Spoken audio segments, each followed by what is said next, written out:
ਜਦੋਂ ਸਿਆਸੀ ਸ਼ਰੀਕੇਬਾਜ਼ੀਆਂ ਨਿੱਜੀ ਰੰਜਿਸ਼ਾਂ 'ਚ ਬਦਲ ਜਾਂਦੀਆਂ ਨੇ ਤਾਂ ਫਿਰ ਪਰਦੇ ਉੱਲੇ ਲੁਕਿਆ ਬਹੁਤ ਕੁਝ ਉਜਾਗਰ ਹੋ ਜਾਂਦਾ ਹੈ। ਦਿੱਲੀ ਸਿੱਖ ਗੁਰਦੁਆਰਾ ਪ੍ਰਬੰਧਕ ਕਮੇਟੀ ਦੇ ਵਿੱਚ ਵਾਪਰ ਰਹੀਆਂ ਘਟਨਾਵਾਂ ਸ਼ਾਦੀ ਭਰਦੀਆਂ ਨੇ ਕਿ ਜਦੋਂ ਸਿਆਸਤਦਾਨ ਰਲ ਕੇ ਖੇਡਦੇ ਆ, ਇਸ ਖੇਡ ਦੇ ਨਿਯਮ ਵੀ ਆਪ ਘੜਦੇ ਆ ਤੇ ਆਪਣੀ ਸਹੂਲਤ ਅਨੁਸਾਰ ਤੋੜ ਮਰੋੜ ਵੀ ਲੈਂਦੇ ਆ।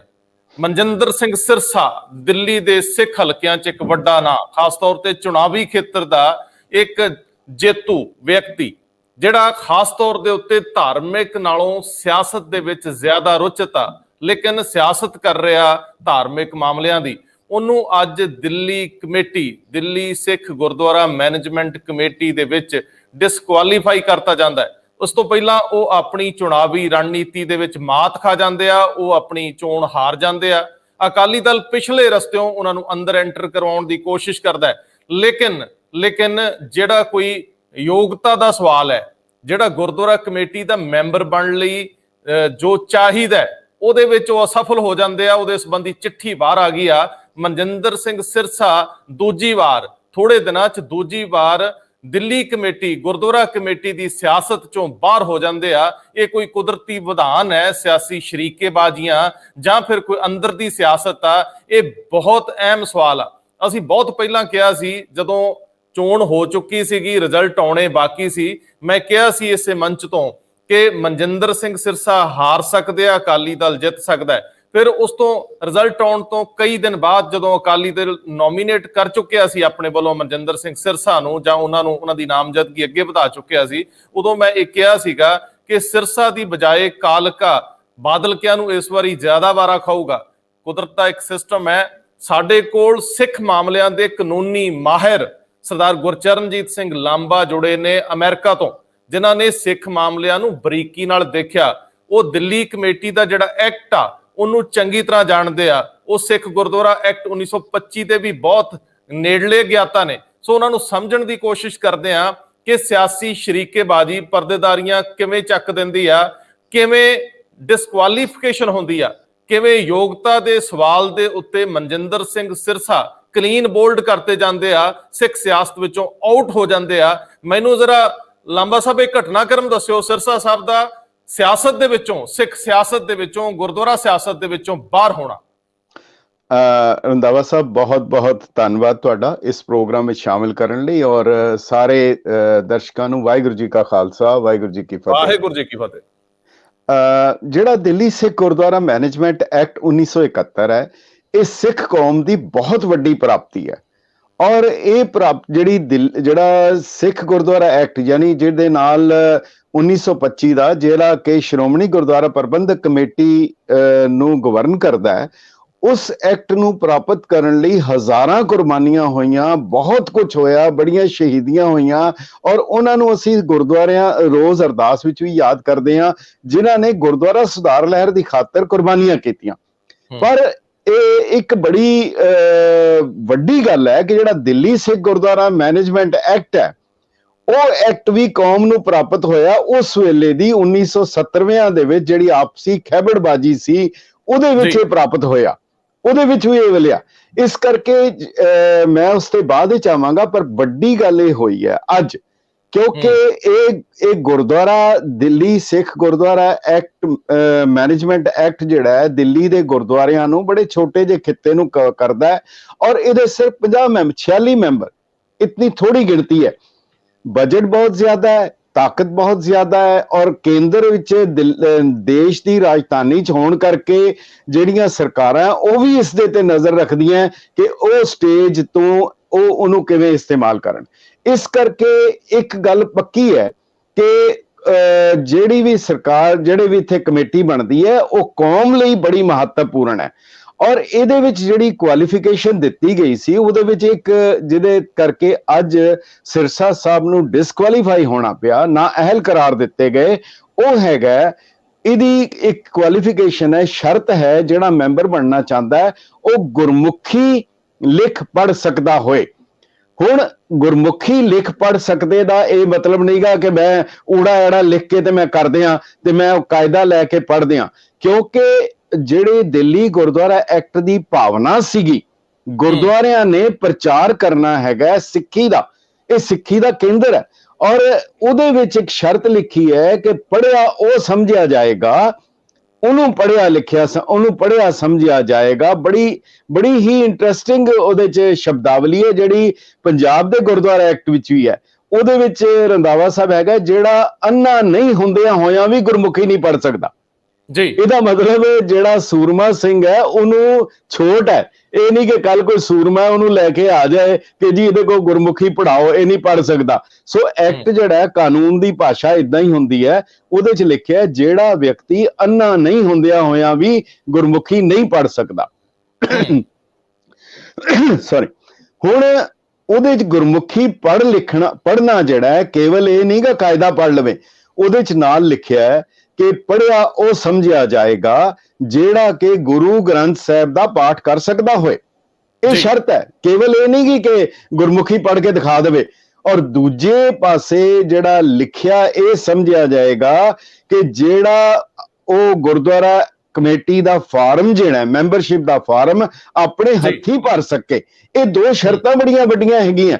ਹੁਣ ਇਹ ਕਿਉਂ ਪਾਈਆਂ ਗਈਆਂ, ਇਹਦੀ ਇੱਕ ਬੜਾ ਵੱਡਾ ਕਾਰਨ ਹੈਗਾ ਕਿ ਤੁਸੀਂ ਦੇਖੋਗੇ ਸਿੱਖ ਰਹਿਤ ਮਰਿਆਦਾ ਵਿੱਚ ਇਹ ਲਿਖਿਆ ਹੈ, ਹਰ ਸਿੱਖ ਨੂੰ ਹਰ ਮਾਂ-ਬਾਪ ਨੂੰ ਚਾਹੀਦਾ ਹੈ ਬੱਚਿਆਂ ਨੂੰ 2 ਵਿਦਿਆ ਦਿਵਾਏ। ਉਹ 2 ਵਿਦਿਆ ਇਹ ਨਹੀਂ ਗੀ ਕਿ ਜਿਹੜੀਆਂ ਹੋਰ ਮਰਜ਼ੀ ਪੰਜਾਬੀ ਨਹੀਂ ਲਿਖੀ ਪੜਾਏ। ਉਹਦੇ 'ਚ ਲਿਖਿਆ ਹੈ ਕਿ 2 ਵਿਦਿਆ ਕਿਹੜੀਆਂ, ਇੱਕ ਗੁਰਮੁਖੀ ਦੀ ਵਿਦਿਆ ਔਰ ਇੱਕ ਗੁਰਸਿੱਖੀ ਦੀ ਵਿਦਿਆ। ਇਹ ਵਿਦਿਆ ਇਸ ਕਰਕੇ ਜਿਹੜਾ ਹੁਣ ਗੁਰਦੁਆਰਾ ਜਿਨ੍ਹਾਂ ਦੇ ਕੋਲੇ ਕੇਸ ਸੀਗਾ, ਉਹਨਾਂ ਨੇ ਲਿਖਿਆ ਕਿ ਇਹ ਐਕਟ ਦੀ ਭਾਵਨਾ ਕੇਵਲ ਗੁਰਮੁਖੀ ਪੜ੍ਹ ਲਿਖਣਾ ਨਹੀਂ ਹੈਗਾ, ਉਹਦੀ ਭਾਵਨਾ ਹੈਗੀ ਹੈ ਗੁਰੂ ਗ੍ਰੰਥ ਸਾਹਿਬ ਨੂੰ ਪੜ੍ਹ ਸਕਦਾ ਹੈ, ਉਹਦੇ 'ਚੋਂ ਪਾਠ ਕਰ ਸਕਦਾ ਹੈ ਕਿ ਨਹੀਂ ਕਰ ਸਕਦਾ। ਹੁਣ ਉਹਨਾਂ ਨੇ ਜਦੋਂ ਸਿਰਸਾ ਸਾਹਿਬ ਨੂੰ ਦਿੱਤਾ ਕਿ ਤੁਸੀਂ ਇਹ 1358 ਅੰਕ ਨੂੰ ਪੜ੍ਹ ਕੇ ਦੱਸੋ, ਉਹ ਨਹੀਂ ਪੜ੍ਹ ਸਕੇ। ਔਰ ਦੂਜੇ ਪਾਸੇ ਜਦੋਂ ਉਹਨਾਂ ਨੂੰ ਕਿਹਾ ਗਿਆ ਲਿਖਣ ਵਾਸਤੇ, ਤਾਂ ਉਹਦੇ 'ਚ ਉਹਨਾਂ ਨੇ ਕਿਹਾ ਜੀ ਕਿ ਇੱਕ 45 ਜਾਂ 46 ਵਰਡਸ ਦਿੱਤੇ ਲਿਖਣ ਵਾਸਤੇ, ਉਹਦੇ 'ਚੋਂ 26 ਗਲਤੀਆਂ ਸੀ, ਉਹਦੇ 'ਚੋਂ 26 ਮਿਸਟੇਕਸ ਹੈਗੀਆਂ ਸੀ। ਪਰ ਸਵਾਲ ਹੈ ਕਿ ਇੱਥੇ ਥੋੜਾ ਜਿਹਾ ਗਲਤ ਹੈ, ਕਿਉਂਕਿ ਉਹ ਫਾਰਮ ਭਰਨਾ ਸੀ, ਨਾ ਕਿ ਕੋਈ ਹੋਰ ਡਿਕਟੇਸ਼ਨ ਦੇਣੀ ਸੀਗੀ। ਸੋ ਇਹ ਬੜੀ ਵੱਡੀ ਗੱਲ ਹੈ। ਤੇ ਉਹਦਾ ਜਵਾਬ ਸਿਰਸਾ ਸਾਹਿਬ ਨੇ ਦਿੱਤਾ, ਜੀ ਮੈਂ ਗੁਰੂ ਗ੍ਰੰਥ ਸਾਹਿਬ ਨੂੰ ਪਰਚੀਆਂ ਤੇ ਨਹੀਂ ਲਿਖ ਸਕਦਾ, ਮੈਂ ਇਹ ਨਿਰਾਦਰੀ ਨਹੀਂ ਕਰ ਸਕਦਾ। ਪਰ ਕਾਨੂੰਨ ਜੋ ਕਹਿ ਰਿਹਾ ਸੀ ਗੁਰਮੁਖੀ ਪੜ੍ਹੇ ਔਰ ਗੁਰਮੁਖੀ ਲਿਖੇ, ਇਹ ਵੱਡੀ ਕੁਆਲੀਫਿਕੇਸ਼ਨ ਸੀ ਜਿਹਦੇ 'ਚ ਉਹ ਡਿਸਕੁਆਲੀਫਾਈ ਹੋਏ ਹੈ। ਔਰ ਉਹਨਾਂ ਦੀ, ਪਰ ਇਹ ਇੱਕ ਸ਼ੁਰੂਆਤ ਹੈ, ਅੰਤ ਨਹੀਂ ਹੈ। ਇਹਨੂੰ ਕਿਹਾ ਜਾ ਸਕਦਾ ਹੈ ਕਿ ਇਹ beginning of the bigger and, ਇਹ ਬੜੇ ਵੱਡੇ ਇਹਦੀਆਂ ਇੰਪਲੀਕੇਸ਼ਨਸ ਹੋਣਗੀਆਂ। ਬਿਲਕੁਲ। ਔਰ ਖਾਸ ਤੌਰ ਤੇ ਲਾਂਬਾ ਸਾਹਿਬ, ਜਦੋਂ ਅਸੀਂ ਯੂਨੀਵਰਸਿਟੀਜ਼ ਦੀਆਂ ਟੈਕਸਟ ਬੁੱਕਸ ਨੂੰ ਦੇਖਦੇ ਹਾਂ, ਜਦੋਂ ਅਸੀਂ ਸਿਲੇਬਸ ਦੀਆਂ ਕਿਤਾਬਾਂ ਦੇ ਵਿੱਚ ਗੁਰਬਾਣੀ ਅੰਕਿਤ ਦੇਖਦੇ ਹਾਂ, ਜੇਕਰ ਗੁਰਬਾਣੀ ਸਹੀ ਸੰਦਰਭ ਦੇ ਵਿੱਚ ਔਰ ਸਹੀ ਉਚਾਰਨ ਦੇ ਨਾਲ ਜਮਾ ਜੋੜ ਨਾਲ ਲਿਖੀ ਜਾਂਦੀ ਹੈ, ਤਾਂ ਉਹਦੇ ਤੇ ਅਜੇ ਕੋਈ ਪਾਬੰਦੀ ਨਹੀਂ ਹੈ। ਤੁਸੀਂ ਗੁਰਬਾਣੀ ਨੂੰ ਆਪਣੇ ਪੂਰੀ ਤਰ੍ਹਾਂ ਨਹੀਂ ਛਾਪ ਸਕਦੇ, ਲੇਕਿਨ ਕੰਟੈਕਸਟ ਦੇ ਵਿੱਚ ਜਾਂ ਉਹਦੀ ਕੋਈ ਰੈਫਰੈਂਸ ਦੇ ਵਿੱਚ ਉਹਨੂੰ ਅਜੇ ਤੱਕ ਕੋਈ ਮਨਾਹੀ ਨਹੀਂ। ਮੇਰੇ ਖਿਆਲ ਤੁਸੀਂ ਕਲੀਅਰ ਕਰੋਗੇ। ਸੋ ਜੇਕਰ ਕੋਈ ਸ਼ਰਤ ਆ ਤੁਹਾਨੂੰ ਗੁਰੂ ਘਰ ਦੇ ਵਿੱਚ, ਕਿਉਂਕਿ ਕਈ ਸਾਲਾਂ ਤੋਂ ਸ਼ਰਤ ਹੋਊਗੀ, ਅੱਜ ਕੋਈ ਨਵੀਂ ਤਾਂ ਹੈ ਨਹੀਂ, ਇਹਦਾ ਮਤਲਬ ਜੇ ਸਿਰਸਾ ਸਾਹਿਬ ਦਾ ਹੁਣ ਇਤਰਾਜ਼ ਆ, ਤੇ ਮੇਰੇ ਖਿਆਲ ਉਹਨਾਂ ਨੂੰ ਜਦੋਂ ਉਹ ਪ੍ਰਧਾਨਗੀ ਦਾ ਪੀਰੀਅਡ ਸੀ ਕੁਝ ਸਾਲਾਂ ਦਾ ਉਹਨਾਂ ਦਾ, ਉਹਦੇ ਵਿੱਚ ਉਹਨਾਂ ਨੂੰ ਇਤਰਾਜ਼ ਕਰਨਾ ਚਾਹੀਦਾ ਸੀਗਾ, ਕਿਉਂਕਿ ਉਦੋਂ ਵੀ ਤਾਂ ਪਰਚੀ ਤੇ ਲਿਖੀ ਜਾਣੀ। ਦੂਜੀ ਗੱਲ ਇਹ ਕਿ ਗੁਰਮੁਖੀ ਲਿਖਣ ਵੇਲੇ ਜਿਹੜੀਆਂ ਤੁਸੀਂ 26 ਗਲਤੀਆਂ ਦੀ ਗੱਲ ਕਰ ਰਹੇ ਹੋ, ਬੁਨਿਆਦੀ ਤੌਰ ਦੇ ਉੱਤੇ ਅਸੀਂ ਜਿਹੜਾ ਪ੍ਰਬੰਧ ਚਲਾਉਣਾ, ਜਿਹੜਾ ਪ੍ਰਚਾਰ ਪ੍ਰਸਾਰ ਕਰਨਾ ਹੈ, ਉਹ ਇੱਕ ਵੱਡਾ ਇਸ਼ੂ ਆ। ਮੈਂ ਇਸ ਤੋਂ ਪਹਿਲਾਂ ਕਿ ਮੈਂ ਇਸ ਐਕਟ ਬਾਰੇ ਤੁਹਾਡੇ ਕੋਲ ਹੋਰ ਜਾਣਾ, ਮੈਂ ਤੁਹਾਡੇ ਕੋਲ ਇਹ ਜਾਣਨਾ ਚਾਹੁੰਦਾ ਹੈ ਕਿ ਕੀ ਮਨਜਿੰਦਰ ਸਿੰਘ ਸਿਰਸਾ ਇਕੱਲੇ ਇਹਦੇ ਸ਼ਿਕਾਰ ਹੋਏ ਆ? ਕੀ ਚੁਣੇ ਹੋਏ ਮੈਂਬਰ ਵੀ ਇਹਦੀ ਜੱਦ ਚਾਹੁੰਦੇ ਆ? ਕੀ ਚੁਣੇ ਹੋਏ ਮੈਂਬਰ ਇਹਦੀ ਜੱਦ ਚਾਹੁੰਦੇ ਆ? ਕੀ ਉਹਨਾਂ ਨੂੰ ਵੀ ਚੈਲੰਜ ਕੀਤਾ ਜਾ ਸਕਦਾ? ਕੀ ਦਿੱਲੀ ਕਮੇਟੀ ਦੀ ਸਿਆਸਤ ਵਿੱਚ ਹੁਣ ਇੱਕ ਦੂਜੇ ਦੀਆਂ ਕੰਪਲੇਂਟਸ ਹੋਣਗੀਆਂ, ਇੱਕ ਦੂਜੇ ਦੇ ਖਿਲਾਫ ਇਸ ਤਰ੍ਹਾਂ ਦੀਆਂ ਕੁਆਰੀਜ਼ ਪਾਈਆਂ ਜਾਣਗੀਆਂ, ਦੇਖਿਆ ਜਾਊਗਾ ਔਰ ਬਹੁਤ ਸਾਰੇ ਲੋਕਾਂ ਨੂੰ ਟੈਸਟ ਵਿੱਚੋਂ ਲੰਘਣਾ ਪਏਗਾ? ਤੇ ਫਿਰ ਮੈਨੂੰ ਇਹ ਵੀ ਦੱਸਦੇ ਜਾਇਓ ਕਿ ਬਚੂਗਾ ਵੀ ਕੋਈ ਕਿ ਨਹੀਂ, ਜਾਂ ਸਾਰੇ ਇੱਕੋ ਰੱਸੇ ਲੰਘਾ ਦਿਓਗੇ, ਚੋਣ ਹੀ ਦੁਬਾਰਾ ਕਰਾਉਣੀ ਪੈ ਜੂ? ਗੱਲ ਇਹ ਹੈਗੀ ਹੈ ਕਿ ਇਹ ਬਹੁਤ ਹੀ ਤੁਸੀਂ ਅਹਿਮ ਸਵਾਲ ਕੀਤਾ ਹੈ। ਉਹ ਕੌਣ ਲੰਘੇਗਾ, ਕੌਣ ਰਹੇਗਾ, ਉਹ ਵੱਖਰੀ ਗੱਲ ਹੈ। ਦਿੱਲੀ ਗੁਰਦੁਆਰਾ ਐਕਟ ਦੀ ਇੱਕ ਹੋਰ ਬੜੀ ਹੀ ਮਤਲਬ ਸ਼ਾਨਦਾਰ ਸ਼ਰਤ ਹੈ, ਸ਼ਾਨਦਾਰ ਕਵਾਂਗਾ, ਔਰ ਜਿਹੜੀ ਪੰਥ ਦੇ ਹਿੱਤ ਵਿੱਚ ਹੈ ਕਿਉਂਕਿ ਆਮ ਤੌਰ ਤੇ ਕੋਈ ਇਸ ਨੂੰ ਚੋਣਾਂ ਨੂੰ ਗੰਭੀਰਤਾ ਨਾਲ ਨਹੀਂ ਲੈਂਦਾ, ਉਹ ਸਿਰਫ ਦੇਖਦਾ ਕਿ ਮੇਰੇ ਬੰਦੇ ਕਿੰਨੇ ਆ। ਜਿਵੇਂ ਇਕਬਾਲ ਨੇ ਕਿਹਾ ਸੀ ਨਾ ਕਿ ਡੈਮੋਕ੍ਰੇਸੀ ਹੋਏ ਜਿਹਦੇ ਸਿਰ ਜਿਹੜੇ ਆ ਗਿਣੇ ਜਾਂਦੇ ਆ, ਤੌਲੇ ਨਹੀਂ ਜਾਂਦੇ। ਬਿਲਕੁਲ ਅੱਜ ਉਹ ਸਾਬਤ ਹੋ ਗਿਆ, ਉਹ ਸਾਬਤ ਹੋ ਗਿਆ, ਸਿਰਾਂ ਦੀ ਗਿਣਤੀ ਹੁੰਦੀ ਹੈ, ਉਹਦੇ ਵਿੱਚ ਕੁਝ ਹੈਗਾ ਕਿ ਨਹੀਂ ਹੈਗਾ ਇਹ ਨਹੀਂ ਕੋਈ ਦੇਖਦਾ। ਹੁਣ ਉਹਦੇ 'ਚ ਇੱਕ ਸ਼ਰਤ ਹੋਰ ਹੈ ਕਿ ਜੇ ਕੋਈ ਬੰਦਾ, ਜੇ ਕੋਈ ਵਿਅਕਤੀ ਅਗਰ ਗੁਰਦੁਆਰਾ ਕਮੇਟੀ ਦਾ ਮੈਂਬਰ ਬਣ ਜਾਂਦਾ ਔਰ ਔਰ ਉਹ ਬਣਨ ਦੇ ਬਾਅਦ ਉਹ ਐਕਚੁਅਲੀ ਕੁਆਲੀਫਾਈਡ ਨਹੀਂ ਹੈਗਾ, ਉਹਦੇ ਤੇ ਉਹ ਅਧਿਕਾਰਤ ਨਹੀਂ ਹੈ, ਤਾਂ ਉਸ ਹਾਲਤ ਵਿੱਚ ਜਿਹੜਾ ਉਹਦਾ ਜਿੰਨੀਆਂ ਮੀਟਿੰਗਾਂ ਅਟੈਂਡ ਕਰੇਗਾ ਫੀ ਮੀਟਿੰਗ 300 ਰੁਪਇਆ ਉਹਨੂੰ ਜੁਰਮਾਨਾ ਹੋਏਗਾ। ਇਹ ਕ੍ਰਿਮੀਨਲ ਆਫੈਂਸ ਹੈ। ਮੈਂ ਇੱਕ ਮਿੰਟ ਮੇਰਾ ਮੱਥਾ ਠਣਕਿਆ ਜੇ ਤੇ ਮੇਰੇ ਸਵਾਲ ਲੈ ਲਿਓ। ਇਹਦਾ ਮਤਲਬ ਕਿ ਮਨਜਿੰਦਰ ਸਿੰਘ ਸਿਰਸਾ ਪਿਛਲੇ ਕਈ ਸਾਲਾਂ ਤੋਂ, ਜਦੋਂ ਤੋਂ ਗੁਰਦੁਆਰਾ ਕਮੇਟੀ ਦੇ ਵਿੱਚ ਲਗਾਤਾਰ ਜਾ ਰਹੇ ਨੇ, ਔਰ ਉਹ ਜਿਹੜਾ ਪੁਰਾਣਾ ਹੁਣ ਤੱਕ ਦਾ ਉਹਨਾਂ ਦਾ ਮੀਟਿੰਗਸ ਦੇ ਵਿੱਚ ਹਾਜ਼ਰੀ ਤੋਂ ਲੈ ਕੇ ਐਕਟੀਵਿਟੀਜ਼ ਆ, ਉਹਦਾ ਜੁਰਮਾਨਾ ਵੀ ਲੱਗ ਸਕਦਾ ਹੈ। ਇਹ ਖਤਰਨਾਕ ਦੌਰ 'ਚ ਦਾਖਲ ਹੋ ਰਹੇ ਸੀ। ਇਹਦਾ ਮਤਲਬ ਹੈ ਕਿ ਜੇਕਰ ਇਹ ਕਾਨੂੰਨੀ ਦਾਅਪੇਚ ਵਿੱਚ ਫਸਦਾ ਹੈ ਤਾਂ ਮਨਜਿੰਦਰ ਸਿੰਘ ਸਿਰਸਾ ਲਈ ਇੱਕ ਸੰਕਟ ਖੜਾ ਹੋ ਸਕਦਾ ਹੈ। ਨਹੀਂ, ਖਾਲੀ ਸਿਰਸਾ ਨਹੀਂ, ਇਹਦੇ ਵਿੱਚ ਇਹ ਜਿਹੜੀ ਟੀਮ ਚੱਲ ਰਹੀ ਹੈ, ਜਿਹੜਾ ਮੈਚ ਹੋ ਰਿਹਾ, ਦੋਨੋਂ ਧਿਰਾਂ ਦੇ ਵਿੱਚ ਉਹ ਵਿਅਕਤੀ ਹੈਗੇ ਆ, ਦੋਨੋਂ ਪਾਸੇ ਹੈਗੇ ਆ। ਨਹੀਂ ਉਹ ਠੀਕ ਹੈ। ਉਹ ਮੈਂ ਤਾਂ ਉਹ ਗੱਲ ਕੀਤੀ ਕਿ ਅਗਲੇ ਦਿਨਾਂ 'ਚ ਤਾਂ ਭਾਵੇਂ ਕਮੇਟੀ 'ਚੋਂ ਕੋਈ ਵਿਰਲਾ ਟਾਵਾਂ ਹੀ ਸੂਰਮਾ ਬਚੇਗਾ, ਲੇਕਿਨ ਫਿਲਹਾਲ ਇਹਦੀ ਜੱਦ ਵਿੱਚ ਆਉਣ ਵਾਲੇ ਪਹਿਲੇ ਵਿਅਕਤੀ ਮਨਜਿੰਦਰ ਸਿੰਘ ਸਿਰਸਾ ਨੇ। ਇਹਦਾ ਮਤਲਬ ਜੇ ਕੋਈ ਪ੍ਰਕਿਰਿਆ ਸ਼ੁਰੂ ਹੁੰਦੀ ਆ ਤਾਂ ਉਹ ਕਮੇਟੀ ਦੇ ਪ੍ਰਧਾਨ ਤੋਂ ਹੀ ਹੋਣੀ ਆ, ਕਿਉਂਕਿ ਅਜੇ ਤੱਕ ਉਹ ਮੇਰਾ ਖਿਆਲ ਉਹ ਟੈਂਪਰੇਰੀ ਤੌਰ ਤੇ ਪ੍ਰਧਾਨ ਨੇ ਨਵੇਂ ਪ੍ਰਬੰਧ ਹੋਣ ਤੱਕ। ਸੋ ਪਹਿਲੀ ਵਾਰੀ ਦਿੱਲੀ ਸਿੱਖ ਗੁਰਦੁਆਰਾ ਪ੍ਰਬੰਧਕ ਕਮੇਟੀ ਦੇ ਇਤਿਹਾਸ ਵਿੱਚ ਉਹਦਾ ਪ੍ਰਧਾਨ ਇਸ ਤਰ੍ਹਾਂ ਦੀ ਪੰਗੇਬਾਜ਼ੀ ਦੇ ਵਿੱਚੋਂ ਨਿਕਲ ਰਿਹਾ, ਤੇ ਇਹ ਪ੍ਰੋਸੀਡਿੰਗਸ ਅੱਗੇ ਵੱਧ ਸਕਦੀਆਂ ਕਿਉਂਕਿ ਤੁਸੀਂ ਕਾਨੂੰਨੀ ਮਾਹਿਰ ਹੋ, ਤੁਸੀਂ ਵਕੀਲ ਹੋ, ਵੱਡੇ ਐਡਵੋਕੇਟ ਹੋ ਸਿੱਖ ਮਾਮਲਿਆਂ ਦੇ। ਮੈਨੂੰ ਦੱਸਿਓ ਕਿ ਇਹ ਕਾਫੀ ਲੋਕ ਇਸ ਰਾਹਾਂ ਥਾਣੀ ਲੰਘਣਗੇ, ਗੁਰਦੁਆਰਾ ਕਮੇਟੀ ਦੇ ਖਜ਼ਾਨੇ ਦੇ ਵਿੱਚ ਕੁਝ ਪੈਸੇ ਅਦਾਲਤਾਂ ਰਾਹੀਂ ਵੀ ਵਾਪਸ ਆਉਣਗੇ। ਗੱਲ ਇਹ ਹੈ ਕਿ ਇਹਦੇ ਵਿੱਚ ਉਹ ਆਏਗਾ, ਕਾਨੂੰਨ ਇਹ ਕਹਿੰਦਾ ਚੋਰ ਉਹ ਸਮਝਿਆ ਜਾਂਦਾ ਹੈ ਜਿਹਦੇ ਤੇ ਕੇਸ ਚੱਲਦਾ। ਹੁਣ ਜਿਹਦੇ ਤੇ ਕੰਪਲੇਂਟ ਹੋਏਗੀ, ਜਿਹਦੇ ਤੇ ਸ਼ਿਕਾਇਤ ਹੋਏਗੀ, ਉਹ ਉਸ ਦੀ ਇਨਕੁਆਇਰੀ ਹੋ ਸਕਦੀ ਹੈ।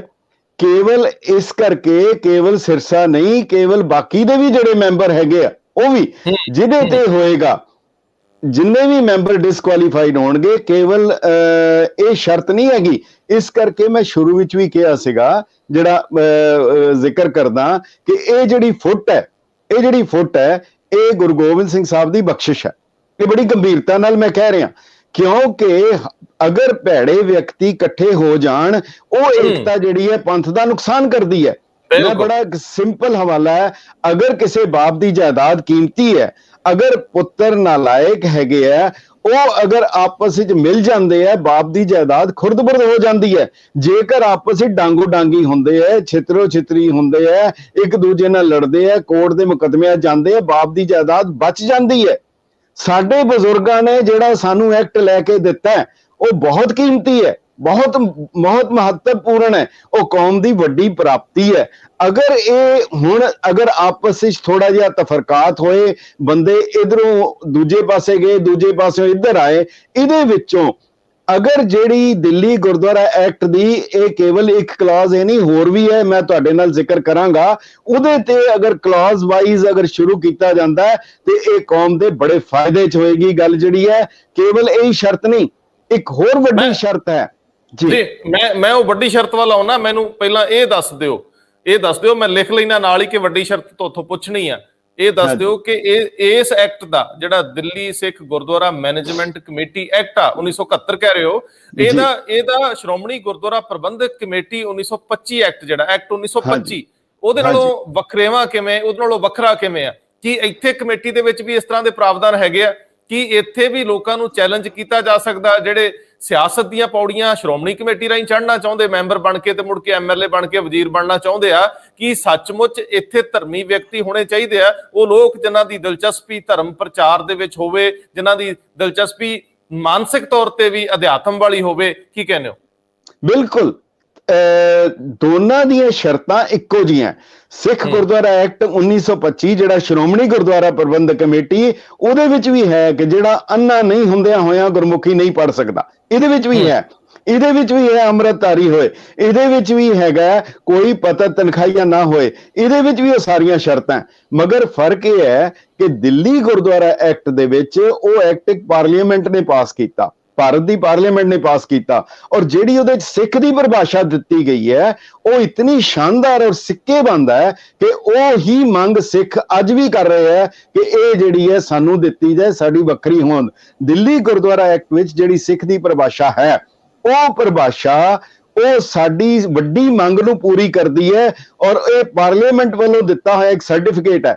ਉਹਦੀ ਪਰਿਭਾਸ਼ਾ ਹੈ Sikh is a keshdhari person who believes and follows the teachings of Guru Granth Sahib only and has no other religion। ਇਹ ਇਤਨੀ ਸ਼ਾਨਦਾਰ ਪਰਿਭਾਸ਼ਾ, ਸਿੱਕੇਬੰਦ ਪਰਿਭਾਸ਼ਾ ਹੈ। ਇਹਦੇ ਵਿੱਚ ਜਿਹੜਾ ਇਹ ਲਫ਼ਜ਼ ਹੈ the one who believes and follows the teachings of Guru Granth Sahib only, ਕੇਵਲ ਗੁਰੂ ਗ੍ਰੰਥ ਸਾਹਿਬ ਨੂੰ ਮੰਨਦਾ ਹੈ, ਕਿਸੇ ਹੋਰ ਦੇਹਧਾਰੀ ਨੂੰ, ਨਾਮਧਾਰੀ, ਰਾਧਾ ਸੁਆਮੀ, ਡੇਰੇ ਵਾਲਿਆਂ ਜਾਂ ਹੋਰ ਨਿਰੰਕਾਰੀਆਂ ਕਿਸੇ ਨੂੰ ਮੰਨਦਾ ਹੈ। ਔਰ ਤੁਸੀਂ ਹੈਰਾਨ ਹੋਵੋਗੇ 1999 ਵਿੱਚ ਜਦੋਂ ਜਸਟਿਸ ਹਰਬੰਸ ਸਿੰਘ ਜੀ ਨੇ ਸਿੱਖ ਆਲ ਇੰਡੀਆ ਸਿੱਖ ਗੁਰਦੁਆਰਾ ਐਕਟ ਦਾ ਖਰੜਾ ਬਣਾਇਆ, ਉਹਦੇ ਚੋਂ ਉਹਨਾਂ ਨੇ ਸ਼ਰਾਬ ਪੀਣ ਦੀ ਸ਼ਰਤ ਹਟਾ ਦਿੱਤੀ, ਓਨਲੀ ਲਫ਼ਜ਼ ਹਟਾ ਦਿੱਤਾ, ਔਰ ਬਿਲੀਵਸ ਐਂਡ ਫੋਲੋਜ਼ ਚੋਂ ਫੋਲੋਜ਼ ਹਟਾ ਦਿੱਤਾ। ਯਾਨੀ ਇਹਨੂੰ ਬਿਲਕੁਲ ਉਹਨਾਂ ਨੇ ਡਾਇਲਿਊਟ ਕਰਨ ਦੀ ਕੋਸ਼ਿਸ਼ ਕੀਤੀ, ਔਰ ਇਤਨਾ ਰੋਲਾ ਪਿਆ। ਉਹਨਾਂ ਦਾ ਸਾਰਾ ਡਰਾਫਟ ਜਿਹੜਾ ਗਵਰਨਮੈਂਟ ਆਫ ਇੰਡੀਆ ਨੇ ਭੇਜਿਆ ਸੀ, ਹੋਮ ਮਿਨਿਸਟਰੀ ਨੇ, ਉਹ ਰਿਜੈਕਟ ਹੋ ਗਿਆ। ਫਿਰ ਦੁਬਾਰਾ ਸ਼੍ਰੋਮਣੀ ਗੁਰਦੁਆਰਾ ਪ੍ਰਬੰਧਕ ਕਮੇਟੀ ਨੇ ਜਸਟਿਸ ਟਿਵਾਣਾ ਪੈਨਲ ਬਣਾਇਆ, ਮੈਂ ਵੀ ਉਹਦਾ ਮੈਂਬਰ ਸੀ, ਔਰ ਉਹਦੇ ਵਿੱਚ ਇਹ ਕਰਕੇ ਤੇ ਇਹੀ ਪਰਿਭਾਸ਼ਾ ਦਿੱਤੀ ਗਈ ਜਿਹੜੀ ਦਿੱਲੀ ਗੁਰਦੁਆਰਾ ਐਕਟ ਦੀ ਸੀ। ਔਰ ਬਲਕਿ ਇਸ ਤੋਂ ਪਹਿਲਾਂ ਸ਼੍ਰੋਮਣੀ ਕਮੇਟੀ ਨੇ ਔਰ ਇੰਸਟੀਚਿਊਟ ਆਫ ਸਿੱਖ ਸਟੱਡੀਜ਼ ਨੇ ਪਾਸ ਕੀਤਾ ਸੀ ਕਿ ਆਲ ਇੰਡੀਆ ਗੁਰਦੁਆਰਾ ਐਕਟ ਦੀ ਵੀ ਇਹੀ ਦਿੱਲੀ ਵਾਲੀ ਪਰਿਭਾਸ਼ਾ ਲਈ ਜਾਏਗੀ, ਪਰ ਉਹਦੇ ਵਿੱਚ ਉਹਨਾਂ ਨੇ ਲਈ ਨਹੀਂ। ਉਹਨਾਂ ਨੇ, ਜੱਜ ਸਾਹਿਬ ਨੇ ਕਿਹਾ ਕਿ ਮੈਂ ਸੇਮ ਨਹੀਂ ਲਈ, ਸਿਮਿਲਰ ਲਈ ਹੈ। ਹੁਣ ਸੇਮ ਤੇ ਸਿਮਿਲਰ ਵਿੱਚ ਬੜਾ ਫਰਕ ਹੁੰਦਾ ਹੈ ਕਾਨੂੰਨੀ ਤੌਰ ਦੇ ਉੱਤੇ। ਸੋ ਇਹਦੇ ਵਿੱਚ ਜਿਹੜੀ ਇੱਕ ਸ਼ਰਤ ਹੈ ਕਿ ਉਹ ਗੁਰੂ ਗ੍ਰੰਥ ਸਾਹਿਬ ਓਨਲੀ। ਹੁਣ ਮੈਂ ਦੂਜਾ ਨੁਕਤਾ ਵੱਡਾ ਦੇ ਰਿਹਾ ਔਰ ਇਹਦੇ ਚ ਕਹਿ ਰਿਹਾ, ਔਰ ਇਹਦੇ ਤੇ ਆਏਗੀ ਕੱਲ ਗੱਲ, ਇਹਦੇ ਵਿੱਚ ਐਸੇ ਵਿਅਕਤੀ ਵੀ ਹਨ ਜਿਹੜੇ ਚੁਣੇ ਗਏ ਜਿਨ੍ਹਾਂ ਨੂੰ ਦੋਨੋਂ ਖੇਮਿਆਂ ਚੋਂ ਸਨ, ਜਿਹੜੇ ਕਿ ਦੇਹਧਾਰੀ ਗੁਰੂ ਡੰਮ ਨੂੰ ਖੁੱਲ੍ਹੇਆਮ ਮੰਨਣ ਵਾਲੇ ਹੈ, ਉਹਨੂੰ ਮੰਨਦੇ ਹੈ, ਉਹ ਸਾਰੇ ਡਿਸਕੁਆਲੀਫਾਈਡ ਹੈ। ਮਗਰ ਦੋਨੋਂ ਪਾਰਟੀਆਂ ਦੇਖਦੀਆਂ ਕਿ ਇਹ ਬੰਦਾ ਸਾਡਾ ਇੱਕ ਜਾਏਗਾ, ਉਹਦੇ 3 ਜਾਣਗੇ, ਉਹਦੇ 2 ਜਾਣਗੇ, ਸਾਡੇ 4 ਜਾਣਗੇ। ਇਹ ਗੇਮ ਚੱਲ ਰਹੀ ਹੈ। ਸੋ ਇਸ ਕਰਕੇ ਮੈਂ ਕਹਿ ਰਿਹਾ ਪੰਥ ਦੀ ਫੁੱਟ। ਜੀ ਬਿਲਕੁਲ ਠੀਕ ਹੈ ਕਿ ਪੰਥ ਦੀ ਫੁੱਟ ਪੰਥ ਲਈ ਫਾਇਦੇਮੰਦ ਹੈ। ਜਦੋਂ ਲੜਨਗੇ, ਪਰਦੇ ਖੁੱਲਣਗੇ, ਬਹੁਤ ਕੁਝ ਲੁਕਿਆ ਬਾਹਰ ਆਊਗਾ। ਲੇਕਿਨ ਮੈਂ ਇੱਥੇ ਸਵਾਲ ਪੁੱਛਣਾ ਚਾਹੁੰਦਾ ਹੈ ਕਿ ਜਦੋਂ ਸੌਦਾ ਸਾਹਿਬ ਦੇ ਡੇਰੇ 'ਚ ਅਕਾਲੀ ਵੋਟਾਂ ਲੈਣ ਜਾਂਦੇ ਰਹੇ, ਉਹਨਾਂ ਨੂੰ ਅਕਾਲ ਤਖਤ ਸਾਹਿਬ ਤੇ ਪੇਸ਼ ਹੋਣਾ ਪੈਂਦਾ ਰਿਹਾ। ਇਹੀ ਗੱਲ ਤੁਸੀਂ ਦਿੱਲੀ ਕਮੇਟੀ ਦੇ ਵਿੱਚ ਚੁਣੇ ਹੋਏ ਮੈਂਬਰਾਂ ਦੀ ਕਰਦੇ ਹੋ ਕਿ ਉਹ ਗੁਰੂ ਡੰਮ ਨੂੰ ਮੰਨਦੇ ਆ ਬਹੁਤ ਸਾਰੇ ਲੋਕ। ਹੁਣ ਇਸ ਤੋਂ ਵੀ ਵੱਡਾ ਸਵਾਲ ਆ ਕਿ ਜਦੋਂ ਲੋਕ ਵੋਟਾਂ ਰਾਹੀਂ ਚੁਣ ਕੇ ਆ ਗਏ, ਉਹਨਾਂ ਨੇ ਉਹ ਪਹਿਲਾਂ ਪ੍ਰਕਿਰਿਆ ਪੂਰੀ ਕੀਤੀ ਹੋਊਗੀ, ਫਾਰਮ ਭਰਨ ਤੋਂ ਲੈ ਕੇ ਜੋ ਵੀ ਬੁਨਿਆਦੀ ਸ਼ਰਤਾਂ ਹੁੰਦੀਆਂ ਕਿਸੇ ਵੀ ਚੋਣ ਲਈ ਗੁਰਦੁਆਰਾ ਡਾਇਰੈਕਟੋਰੇਟ ਵੱਲੋਂ ਜੋ ਵੀ ਪਰਿਭਾਸ਼ਿਤ ਕੀਤਾ ਗਿਆ ਹੋਊਗਾ ਉਹ ਪ੍ਰੋਸੀਜਰ ਫੋਲੋ ਕਰ ਲਿਆ। ਹੁਣ ਉਸ ਤੋਂ ਬਾਅਦ ਮਨਜਿੰਦਰ ਸਿੰਘ ਸਿਰਸਾ ਜਦੋਂ ਬਹੁਤ ਜ਼ਿਆਦਾ ਅੱਗ ਬਬੂਲਾ ਹੋਣਗੇ, ਉਹ ਸਮਝਦੇ ਹੋਣਗੇ ਕਿ ਮੇਰੇ ਨਾਲ ਸਿਆਸੀ ਸ਼ਰੀਕੇਬਾਜ਼ੀ 'ਚ ਮੈਨੂੰ ਬਾਹਰ ਦਾ ਰਸਤਾ ਵਿਖਾਤਾ ਗਿਆ, ਹੁਣ ਹੋਰ ਵੀ ਸਾਥੀ ਬਣਾ ਲਈਏ, ਉਹ ਵੀ ਕੰਪਲੇਂਟਸ ਕਰਨਗੇ। ਤੁਹਾਨੂੰ ਲੱਗਦਾ ਕਿ ਚੁਣੇ ਹੋਏ ਮੈਂਬਰਾਂ ਨੂੰ ਵੀ ਕਟਹਿਰੇ 'ਚ ਆਉਣਾ ਪੈ ਸਕਦਾ? ਗੱਲ ਇਹ ਕਿ ਕਰਨਗੇ, ਕਰ ਸਕਦੇ ਹੈ। ਬਲਕਿ ਮੈਂ ਤੇ ਕਹਾਂਗਾ ਜਿਸ ਵੀ ਮੈਂਬਰ ਨੂੰ ਸਿੱਖੀ ਨਾਲ ਕੋਈ ਨਾਤਾ ਹੈ ਉਹਨੂੰ ਚਾਹੀਦਾ ਕਿ ਉਹ ਕਰੇ ਕਿ ਮੈਂ ਤੇ ਹੈਗਾ, ਮੇਰੇ ਨਾਲ ਇਹ ਵੀ ਹੈਗੇ ਆ। ਇਸ ਕਰਕੇ ਇਹਦੇ 'ਚ ਕੋਈ ਸ਼ਰਮ ਦੀ ਗੱਲ ਨਹੀਂ ਹੈਗੀ, ਕਿਉਂਕਿ ਗੁਰਦੁਆਰਾ ਸਾਹਿਬ ਦੀ ਅਗਰ ਜਿਹੜੀ ਪ੍ਰਬੰਧਕ ਕਮੇਟੀ 'ਚ ਆਉਣਾ ਹੈ, ਘੱਟੋ ਘੱਟ ਉੱਥੇ ਤੇ ਗੁਰਦੁਆਰਾ ਸਾਹਿਬ ਨੂੰ ਮੰਨੇ ਨਾ। ਹੁਣ ਜਿਹੜੀ ਤੁਸੀਂ ਗੱਲ ਕੀਤੀ ਹੈ ਡੇਰਾ ਸਾਹਿਬ ਦੀ, ਉਹ ਇੱਕ ਬਿਲਕੁਲ ਉੱਗਾ ਚਿੱਟਾ ਨੰਗਾ ਹੋ ਗਿਆ, ਸਾਹਮਣੇ ਆ ਗਿਆ, ਉਹਦੇ ਤੇ ਹੋਇਆ। ਪਰ ਤੁਸੀਂ ਵੇਖੋਗੇ ਜਿਸ ਵੇਲੇ ਉਹਨੂੰ ਮਾਫ ਕੀਤਾ ਗਿਆ, ਉਸ ਵੇਲੇ ਵੀ ਹੁਣ ਦੀ ਮੌਜੂਦਾ ਦਿੱਲੀ ਗੁਰਦੁਆਰਾ ਕਮੇਟੀ ਦੇ ਸਾਰੇ ਅਹੁਦੇਦਾਰ ਬਾਰ-ਬਾਰ ਟੀਵੀ ਦੇ ਆ ਕੇ ਉਹ ਅਕਾਲ ਤਖਤ ਸਾਹਿਬ ਦੇ ਉਹਨੂੰ ਮਾਫ ਕਰਨ ਦੇ ਫੈਸਲੇ ਦੀ ਪ੍ਰੋੜਤਾ ਕਰ ਰਹੇ ਸੀ। ਦਿੱਲੀ ਕਮੇਟੀ ਉਹਦੀ ਪ੍ਰੋੜਤਾ ਕਰ ਰਹੀ ਸੀ। ਪਰ ਇਹਦਾ ਮਤਲਬ ਜਦੋਂ ਸਿਆਸੀ ਤੌਰ ਤੇ ਦੂਜੇ ਪਾਸੇ ਜਾਂਦੇ ਆ, ਉਹਨਾਂ ਦੇ ਜਿਹੜੇ ਉਹ ਵੀ ਹਿੱਤ ਵੀ ਜਿਹੜੇ ਬਦਲ ਜਾਂਦੇ ਹੈਗੇ। ਹੁਣ ਇਸੇ ਤਰੀਕੇ ਦੇ ਨਾਲ ਜਿਹੜਾ ਨਾਮਧਾਰੀ ਹੈਗੇ ਆ, ਕੋਈ ਫਰਕ ਨਹੀਂ, ਬਲਕਿ ਡੇਰੇ ਵਾਲੇ, ਨਿਰੰਕਾਰੀ, ਹੋਰ ਜਿਹੜੇ ਰਾਧਾ ਸੁਆਮੀ, ਉਹ ਕਹਿੰਦੇ ਹੈ ਕਿ ਗੁਰੂ ਗ੍ਰੰਥ ਸਾਹਿਬ ਉਹਨਾਂ ਦਾ ਇਹ ਕਹਿਣਾ ਹੈ ਕਿ ਅਸੀਂ ਗੁਰੂ ਹਾਂ, ਆਪਣੇ ਆਪ ਨੂੰ ਗੁਰੂ ਡਿਕਲੇਅਰ ਕਰਦੇ ਆ। ਪਰ ਉਹ ਗੁਰੂ ਗ੍ਰੰਥ ਸਾਹਿਬ ਦੇ ਖਿਲਾਫ ਨਹੀਂ ਬੋਲਦੇ। ਪਰ ਤੁਸੀਂ ਜੀ ਦੇਖੋਗੇ ਕਿ ਲਿਖਤੀ ਔਰ ਬੋਲ ਕੇ ਨਾਮਧਾਰੀ ਜਿਹੜੇ ਹੈਗੇ ਉਹ ਖੁੱਲੇਆਮ ਕਹਿੰਦੇ ਆ ਕਿ ਗੁਰੂ ਗ੍ਰੰਥ ਸਾਹਿਬ ਤੁਹਾਡਾ ਗੁਰੂ ਨਹੀਂ ਹੈ। ਇਹ ਬੜੀ ਵੱਡੀ ਗੱਲ ਹੈ।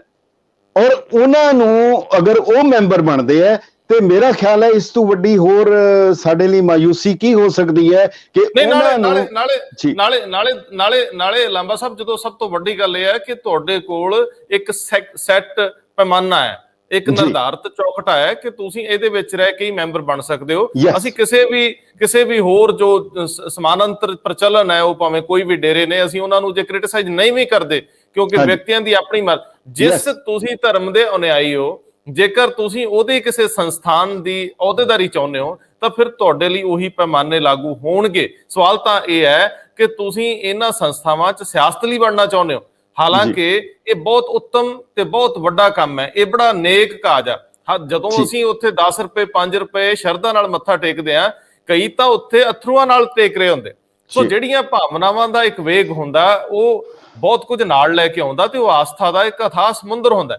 ਤੁਸੀਂ ਉਹਨੂੰ ਯੂਜ਼ ਕਿਵੇਂ ਕਰ ਸਕਦੇ ਹੋ? ਤੁਸੀਂ ਉੱਥੇ ਆਪਣੀਆਂ ਸਿਆਸੀ ਰੋਟੀਆਂ ਕਿਵੇਂ ਸੇਕ ਸਕਦੇ ਹੋ? ਤੁਸੀਂ ਉੱਥੇ ਫੰਡਸ ਨੂੰ ਵਰਤ ਕਿਵੇਂ ਸਕਦੇ ਹੋ ਸਿਆਸੀ ਕੰਮਾਂ ਕਾਜਾਂ ਲਈ, ਰੈਲੀਆਂ ਲਈ, ਟੈਂਟਾਂ ਲਈ, ਜਿਹੜੇ ਇਹਨਾਂ ਦੇ ਉੱਤੇ ਸਾਰਿਆਂ ਤੇ ਦੋਸ਼ ਆਉਂਦੇ ਰਹੇ। ਸਾਰੇ ਕੋਰਟਾਂ ਕਚਹਿਰੀਆਂ 'ਚ ਗਏ। ਅਸੀਂ ਕਿਸੇ ਨੂੰ ਇਸ ਹਮਾਮ ਦੇ ਵਿੱਚ ਕੋਈ ਸਰਟੀਫਾਈ ਨਹੀਂ ਕਰਦੇ। ਲੇਕਿਨ ਕੁੱਲ ਮਿਲਾ ਕੇ ਦਿੱਲੀ ਕਮੇਟੀ ਦੇ ਦਰਮਿਆਨ ਇਹ ਰੇੜਕਾ, ਇਹ ਰੌਲਾ ਜੋ ਪਿਆ, ਇਹ ਮੈਨੂੰ ਲੱਗਦਾ ਸ਼ੁਭ ਸੰਕੇਤ ਆ। ਇਹ ਸ਼੍ਰੋਮਣੀ ਗੁਰਦੁਆਰਾ ਪ੍ਰਬੰਧਕ ਕਮੇਟੀ ਦੇ ਵਿੱਚ ਵੀ ਨਾਕਾਬਲ ਲੋਕਾਂ ਤੇ ਇਹ ਲਾਗੂ ਹੋਣਾ ਚਾਹੀਦਾ। ਮੈਂ ਇੱਕ ਜਾਂਦੀ ਵਾਰੀ ਦਾ ਸਵਾਲ ਪੁੱਛ ਲਾਂ, ਮੈਨੂੰ ਦੱਸਿਓ, ਇਹ ਕਲਾਜ ਕਿਹੜੇ ਭਲੇ ਪੁਰਸ਼ ਨੇ ਤੇ ਕਦੋਂ ਪਵਾਤੀ ਜਿਹਨੇ ਇਹਨਾਂ ਦੀ ਬਾਹ ਮਰੋੜਤੀ? ਇਹ ਤੈਂ ਕਿੱਥੋਂ ਮੰਨਦੇ ਕਿਸੇ ਦੀ? ਬੰਦੇ ਨੂੰ ਬੰਦਾ ਨਹੀਂ ਸਮਝਦੇ ਸਾਰੇ? ਕੀ ਕਹਿੰਦੇ ਹੋ? ਬਿਲਕੁਲ, ਜਿਹੜੀ ਤੁਸੀਂ ਗੱਲ ਕਰ ਰਹੇ ਹੋ, ਹਰ ਚੀਜ਼ ਦਾ ਕਈ ਵਾਰੀ ਜਿਹੜੀ ਫੁੱਟ ਹੁੰਦੀ ਹੈ ਆਪਸੀ, ਉਹ ਕੌਮ ਦੇ ਹਿੱਤ ਵਿੱਚ ਚਲੀ ਜਾਂਦੀ ਹੈ। ਇਹ ਜਿਵੇਂ ਸ਼ੁਰੂ ਚ ਕਿਹਾ, ਉਸ ਵੇਲੇ ਵੀ 1970 ਵਿੱਚ ਵੀ ਆਪਸ ਵਿੱਚ ਡਾਂਗੋ ਡਾਂਗੀ ਸੀਗੇ, ਬਹੁਤ ਬੁਰਾ ਹਾਲ ਸੀਗਾ। ਤੇ ਗੁਰਦੁਆਰਾ ਐਕਟ ਜਿਹੜਾ ਗੁਰਦੁਆਰਾ ਪ੍ਰਬੰਧ ਜਿਹੜਾ ਹੈ, ਇਹ ਚਾਹ ਰਹੇ ਸੀਗੇ ਉਸ ਵੇਲੇ ਵੀ। ਦਿੱਲੀ ਦੇ ਸਿੱਖ ਚਾਹੁੰਦੇ ਸੀ ਕਿ ਦਿੱਲੀ ਦੇ ਸਿੱਖ ਇਹਦਾ ਪ੍ਰਬੰਧ ਕਰਨ, ਪਰ ਜਿਹੜਾ ਅਕਾਲੀ ਦਲ ਸੀਗਾ ਪੰਜਾਬ ਦੇ ਵਿੱਚ, ਉਹ ਚਾਹੁੰਦਾ ਸੀ ਇਹਦੇ ਤੇ ਕਬਜ਼ਾ ਕਰਨਾ। ਦਿੱਲੀ ਦੇ ਗੁਰਦੁਆਰਿਆਂ ਤੇ, ਪੰਜਾਬ ਦੇ ਗੁਰਦੁਆਰਿਆਂ ਤੇ ਹੋ ਗਿਆ, ਹੁਣ ਦਿੱਲੀ ਦੇ ਗੁਰਦੁਆਰਿਆਂ ਤੇ। ਔਰ ਬਲਕਿ ਉੱਥੇ ਦਿੱਲੀ ਦੇ ਵਿੱਚ ਆਪਸ ਵਿੱਚ ਇੱਥੇ ਤੱਕ ਹੋਇਆ ਕਿ ਤਲਵਾਰਾਂ ਵੀ ਚਲੀਆਂ ਔਰ ਉਹਦੇ ਵਿੱਚ ਕਈਆਂ ਦੇ ਸਿਰਾਂ ਤੇ ਤਲਵਾਰਾਂ ਦੀ ਹੋਈ। ਮਗਰ ਉਸ ਵੇਲੇ ਸਰਕਾਰ ਜਿਹੜੀ ਸੀ ਦਾ ਬੋਰਡ ਬਣਾਉਣਾ ਚਾਹੁੰਦੀ ਸੀ ਆਪਣਾ, ਪਰ ਉਸ ਵੇਲੇ ਕੁਝ ਸੁਹਿਰਦ ਸਨ, ਉਹਨਾਂ ਨੇ ਇਹ ਐਕਟ ਜਿਹੜਾ ਉਹਦੇ ਚ ਬੀਬੀ ਨਿਰਲੇਪ ਕੌਰ ਮੁੱਖ ਸੀਗੇ, ਜਿਨ੍ਹਾਂ ਨੇ ਇਹ ਐਕਟ ਨੂੰ ਪਾਸ ਕਰਾਉਣ ਵਿੱਚ ਬੜਾ ਵੱਡਾ ਰੋਲ ਅਦਾ ਕੀਤਾ। ਔਰ ਉਹਦੇ ਚ ਇੱਕ ਬੜੀ ਦਿਲਚਸਪ ਹੈਗੀ ਹੈ ਕਿ ਉਸ ਵੇਲੇ ਉਹਨਾਂ ਨੇ ਕਲਾਜ਼ ਪਾ ਦਿੱਤੀ ਕਿ ਜਿਹੜਾ ਮੈਟ੍ਰਿਕ ਹੋਏ ਜਾਂ ਗਿਆਨੀ ਹੋਏ, ਇਹ ਵੀ ਕਲਾਜ਼ ਹੈ।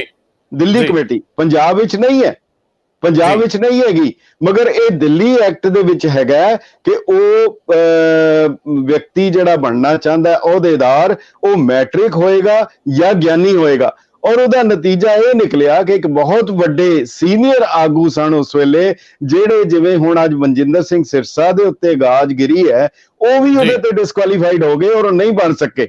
ਉਹਦੇ ਤੇ ਫਿਰ ਤਾਰਾ ਸਿੰਘ ਕਾਮਲ ਨੇ ਕੋਈ 4 ਲਾਈਨਾਂ ਲਿਖੀਆਂ ਸੀ। ਉਹ ਕਹਿੰਦਾ, एक अकाली करे विनती है गुरुदेव हमारो, हमको मैट्रिक पास बना दो, मैं हूं दास तुम्हारो। 3 साल पहली में पढ़कर छोड़ दिया मदरसा, फिर हम गोलक सेव कमाई बैंक भरा बलियारो। सर्टिफिकेट बख्श परम मेरे के मैट्रिक के ज्ञानी, चोण जीत कर बनू 77 शत्रु पकड़ संघारो।